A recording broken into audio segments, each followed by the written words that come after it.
Jerusalem. Even today the name echoes with power. It is a city of gold and stone, perched on the hills of Judea. For centuries it has been a holy site for three of the world's great religions: Jews, Christians, Muslims.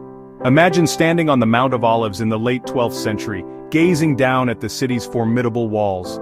Dome of the Rock, its golden dome gleaming under the fierce Middle Eastern sun. Church of the Holy Sepulchre, a site of pilgrimage. This was not just a city, it was a symbol, a prize of immense spiritual value. For nearly a century Jerusalem had been in Christian hands. The Knights of the First Crusade had taken it in 1099.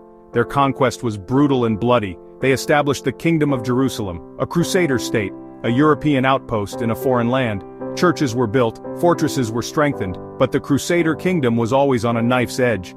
It was surrounded by powerful Muslim states, all waiting for a moment of weakness, dreaming of the day Al-Quds would return to their control. The city itself was a fortress, its massive walls seemed impenetrable, towers, battlements manned by determined soldiers. Inside, piety and paranoia coexisted. Pilgrims flocked to holy sites.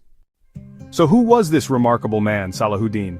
He wasn't born into royalty, he was a Kurd, born in Tikrit, in modern-day Iraq. His full name was Al-Nasir Salahuddin Yusuf ibn Ayyub. He rose through the ranks on pure talent, courage, political skill. He was a soldier, a strategist, a statesman. By the 1180s, he had done something incredible.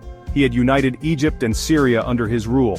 He created a powerful Ayyubid empire surrounding the Crusader states. He was a devout Muslim. For him, Jerusalem's occupation was an open wound. His motivation wasn't just land or power. He saw the Crusaders as an affront to his faith. He believed it was his sacred duty to liberate Al-Quds. This mission drove his life. He spent years building his army, consolidating power, preparing for the ultimate confrontation. He was known for his piety, his generosity, his sense of justice. Even his enemies respected him. He was patient, waiting for the right moment, the right provocation to launch his jihad. The flashpoint. Reynold of Chatillon. Reynold, a Crusader lord, reckless and brutal. He repeatedly broke truces. The stage was set for one of the most decisive battles in history. It happened in the summer of 1187 at the Horns of Hattin. It was a strategic disaster for the Crusaders. Guy of Lusignan led his army out into the desert. They were marching in blistering July heat with very little water. Salahuddin was a master tactician. He seized all the wells and cut off the Sea of Galilee's water. He then set fire to the dry grass. Thick, acrid smoke choked the exhausted knights. The Battle of Hattin was not a battle. It was a slaughter. Tormented by heat, smoke, and thirst, the Crusaders were completely surrounded. They were exhausted before the first sword was swung. Salahuddin's forces descended upon them. The fighting was fierce, but the outcome was never in doubt.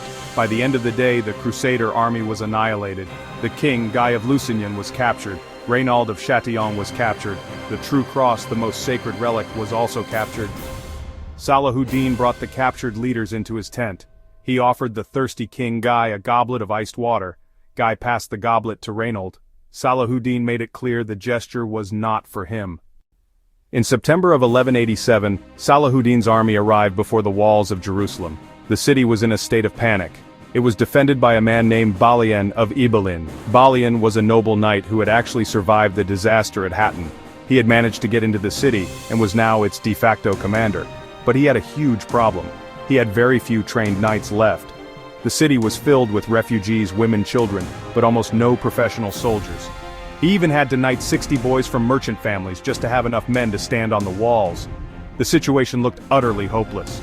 Salahuddin began the siege. His army was massive. His engineers brought forward powerful siege engines. Mangonel's catapults began to hurl massive stones at the city's ancient walls day-night.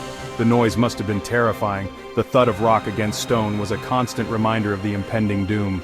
Archers rained arrows down on the defenders. The defenders, led by Balian, fought back with incredible courage. They tried to make counterattacks and repair the damage to the walls under the cover of darkness. Salahuddin was faced with a difficult choice. His commanders urged him to storm the city and take it by force. They wanted revenge for the 1099 massacre. They wanted the spoils of war. But Salahuddin was a man who thought about his legacy. He did not want to be remembered as the man who destroyed Jerusalem's holy places. He chose mercy. He agreed to take the city without a fight, offering terms of surrender that were astonishingly generous for the time. On October 2, 1187, Salahuddin's army entered Jerusalem peacefully. This moment is why Salahuddin is remembered so fondly across history.